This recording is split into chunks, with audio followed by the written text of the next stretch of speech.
Tonight, new details emerging about the suspect accused of murdering the UnitedHealthcare CEO. What do? You whack the CEO at the annual parasitic bean counter convention. It's targeted, precise, and it doesn't risk innocence. That ties back to the crime scene here in New York, to the fingerprints they say that now match items, a water bottle and a food wrapper that was found near the scene in New York, as well as the fake ID. Was this a wrong place, wrong time shooting? A revenge shooting? Or a well-calculated and plotted assassination to cover up evidence? And how is Nancy Pelosi connected to this story? Keep watching as we explore this reality.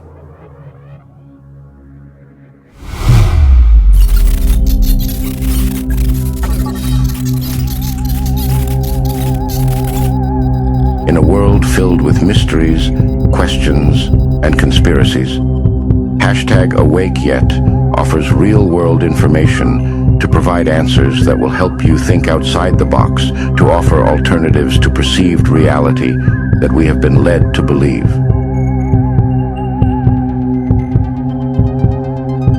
Here's what we know right now. At this hour, 26-year-old Luigi Mangione remains behind bars in Pennsylvania.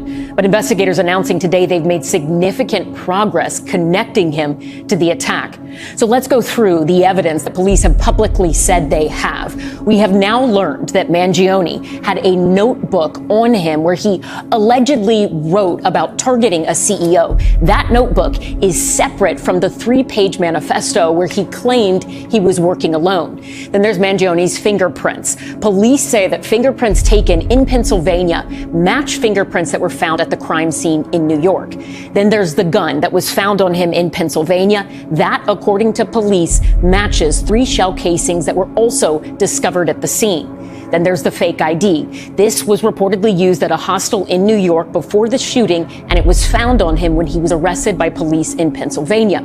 And police say clothing that they obtained from Mangione is also consistent with what the shooter was wearing. Social media posts from a Reddit account appearing to belong to Mangione suggest he was suffering from serious health issues. The 26-year-old writing in part, quote, "It is absolutely brutal to have such a life-halting issue, especially since the issue itself wears down the critical/logical thinking mind you'd usually use to tackle it. The people around you probably won't understand your symptoms. They certainly don't for me." In a bizarre scenario, this 26-year-old Ivy League student, college graduate with a master's degree, comes from a very prestigious, generational, wealthy family. The type of wealth where one might pay others to do work they didn't want or need to do for themselves. Mangione mysteriously leaves Atlanta, Georgia on November 22nd, travels to New York, 2 days before the UnitedHealthcare conference announcement scheduled on December 4th. With no evidence to the date of this video, Mangione happens to be at the exact spot, at the exact time, nobody texting him to tell him that the target was walking out the door at that moment. The actual investment conference did not start until 8 a.m. Brian walked out the door at 6:45 a.m., and according to the security camera footage, Mangione arrived a few minutes before he walked out the door with no security. At 6:45 a.m., the assailant just walks off and just happens to drop 3 intact bullets, a bottle of water, and a candy bar, all containing the accused fingerprints. Days later, dressed in the same clothes, goes to McDonald's and eating in the lobby versus maintaining anonymity, hiding out in a hotel room and ordering DoorDash. So, right about now, you may be asking, how does Nancy Pelosi fit into all of this? Nancy Pelosi and her brother, Thomas D'Alessandro III, are connected to Luigi Mangione, the murder suspect in the death of UnitedHealthcare CEO Brian Thompson, through his grandfather, Nicholas Mangione. In a 1989 Washington Post article, D'Alessandro, the former mayor of Baltimore, defended Nicholas Mangione's reputation, calling him big-hearted, despite investigations into human rights violations and regulatory shortcuts tied to his business practices. This becomes even more interesting because Nancy Pelosi made a suspicious trade the same day UnitedHealth had a cyber attack, and the company she traded in was chosen to investigate the breach.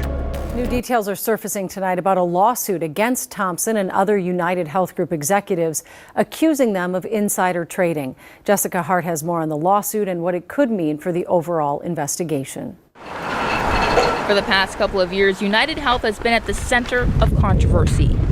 United Health Group announced 2 years ago it was acquiring Change, a healthcare technology company, which piqued the interest of the Department of Justice. The DOJ tried to stop it by suing United Health. They alleged the acquisition would violate antitrust laws, but a judge sided with United Health. Jump to February of this year, United Health is dealing with the fallout of a cyber attack against Change. Around the same time, the public learned the DOJ was once again looking into United Health, leading to lawsuits. The healthcare company, along with some of its top executives, are being sued over allegations of insider trading. One of those executives is Brian Thompson, the CEO of UnitedHealthcare. He was shot and killed in New York City Wednesday morning. Thompson and United Health's board chair Stephen Hemsley are being accused of selling some of their shares of United Health stock, knowing the company was being investigated, information investors and the public didn't have. According to the lawsuits, the plaintiffs are accusing Thompson of selling over $15 million of his personal shares between October 2023 and February 2024, when the DOJ investigation surfaced. Within that time frame, the lawsuits state Hemsley sold over $102 million of his personal shares. Rumors speculate that Brian Thompson was set to testify against Nancy Pelosi, although fact-checker websites dispute it as being fact. However, most fact-checking sites said no evidence was provided by those making the claim, which does not rule it out as being fact. Did you know? Nancy Pelosi has served in Congress for 35 years. Her net worth is $270 million. Congressional salary is $223K a year. In 1960, her and her husband combined net worth was $46 million. That's completely out of touch, and it's an insult to the intelligence of the American people and the lived experience. So many unanswered questions. Did Mangione shoot Brian Thompson? What was his reason for committing such a heinous crime? Or was he set up? Why would he run around in public moments before the shooting and afterwards conspicuously? Why were the bullets not shot that were found on the ground with words written on them? What are your thoughts concerning all of this? Please leave a comment in the comment section below.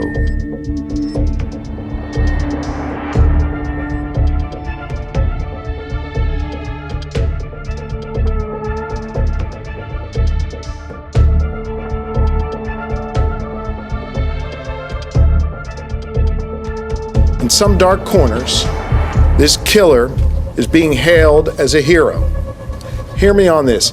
He is no hero. The real hero in this story is the person who called 911 at McDonald's this morning. Crime Lab has made significant forensic breakthroughs in its investigation, potentially linking Mangione to the killing of UnitedHealthcare CEO Brian Thompson. The weapon the 26-year-old had on him when he was arrested in a Pennsylvania McDonald's matches evidence from the Manhattan crime scene. We were able to match that gun to the 3 shell casings that we found in Midtown. Fingerprints match too, the NYPD commissioner says. We're also able at our crime lab to match the person of interest's fingerprints with fingerprints that we found on both the water bottle and the Kind bar.